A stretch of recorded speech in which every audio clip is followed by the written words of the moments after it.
Greetings everyone, so Sylvain Dance98 back at it again with another Jaden Animations reaction.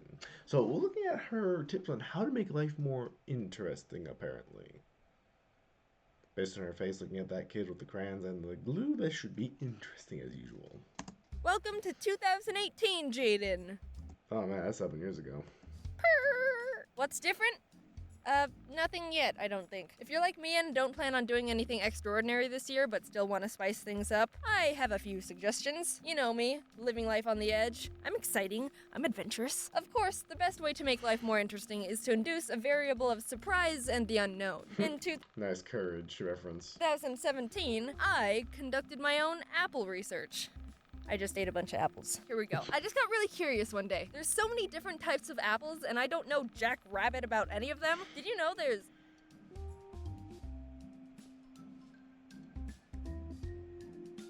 What the shit? Did you know there's 7,500 different varieties of apples? Appropriate responses are like, what the? Take two.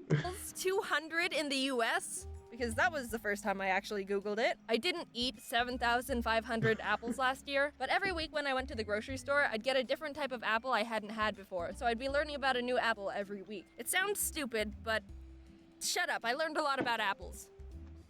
You're such a vegan. So growing up, Mom always got us either Fuji or Gala apples, which are some of the most common apples in the US. This is all just my own opinion and research, by the way. If you have a different opinion, good for you. Gala is pretty much the standard average apple. Nothing bad, but nothing fantastic. Fuji are a bit brighter in flavor and crisper, but they're both good standard apples to make a constant variable.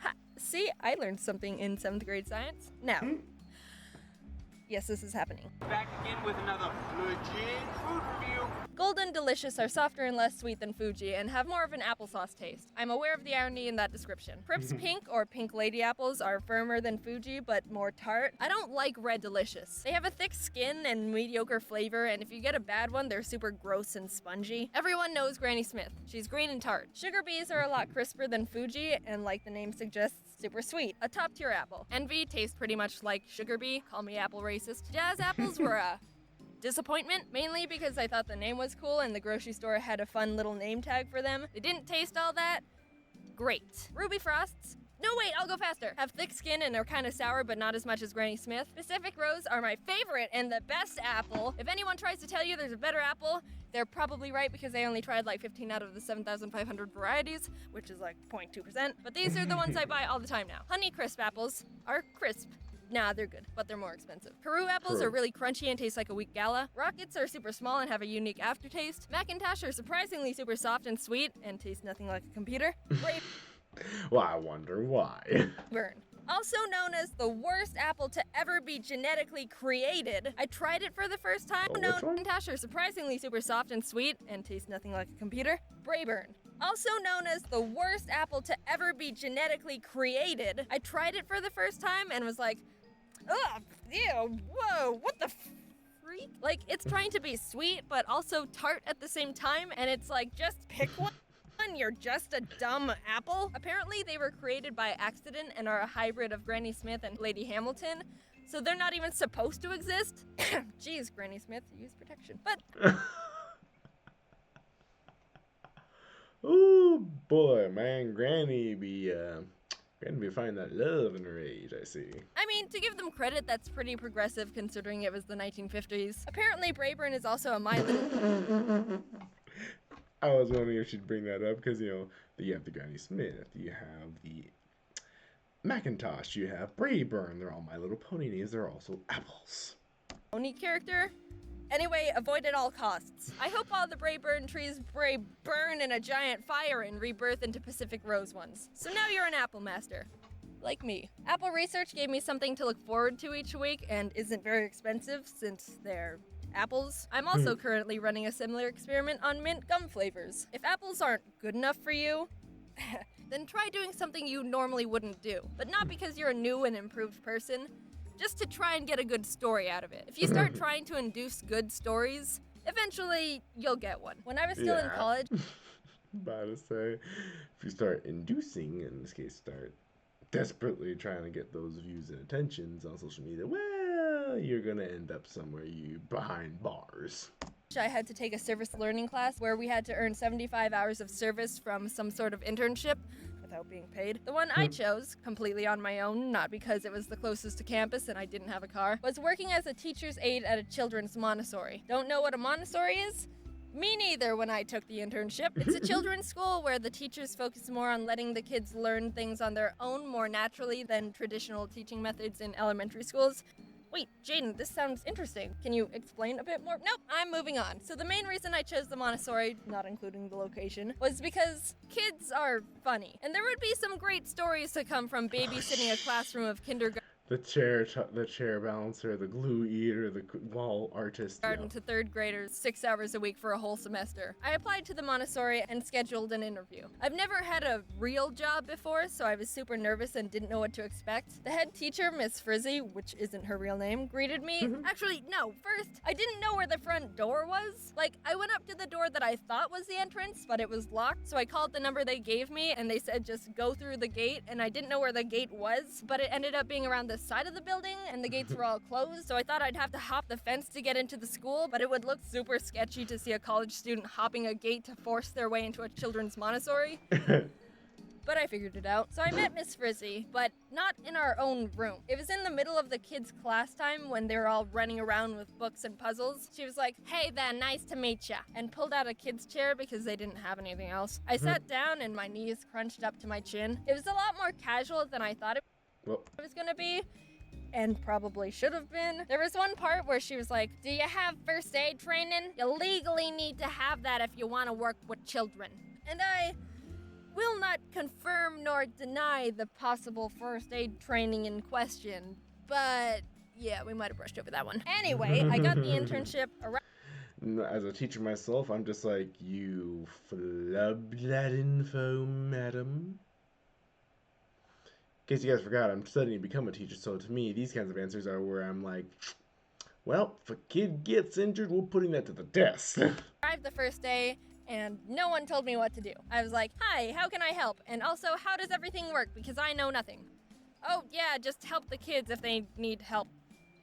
Oh, okay then. For the majority of the internship, I was stressed out and anxious because for 3 hours every time I went in, I felt like I had no purpose except walk around and smile at kids. Occasionally, I'd help one find a puzzle piece, but those were the exciting days. Also, 2 kids didn't even speak English. Like, what am I supposed to do when a kid's crying? I ask what's wrong, and I get, "私の恐竜に噛まれて痛いよ。ほら血が出てる。てかどうして私の言ってることわかんないのよ。日本人でしょ?"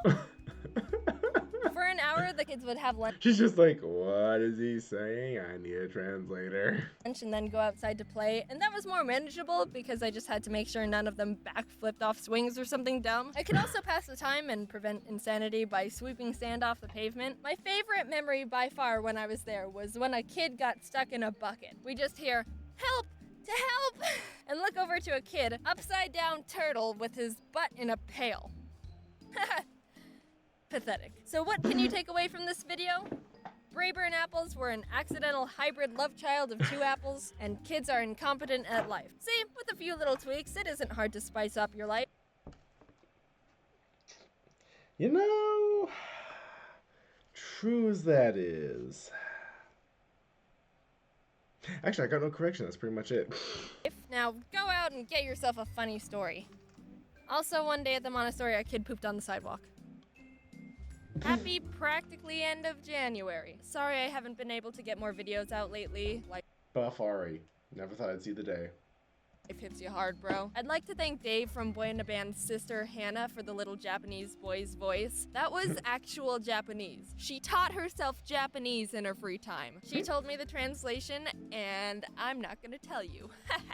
Little Easter egg for the people who teach themselves Japanese. Or already know it. I'd like to thank my extra animators again for helping out with scenes. People have been noticing, hey, that scene looks a bit different. And that's because we've got some other people helping out. I've said it before. It's not a secret. Their links are always in the description and they're all really talented. I'm still looking for some extra permanent people because right now it's relatively casual. If you or someone you know has a style that can fit well with the videos, send me a portfolio at shoot, I didn't plan this out actually.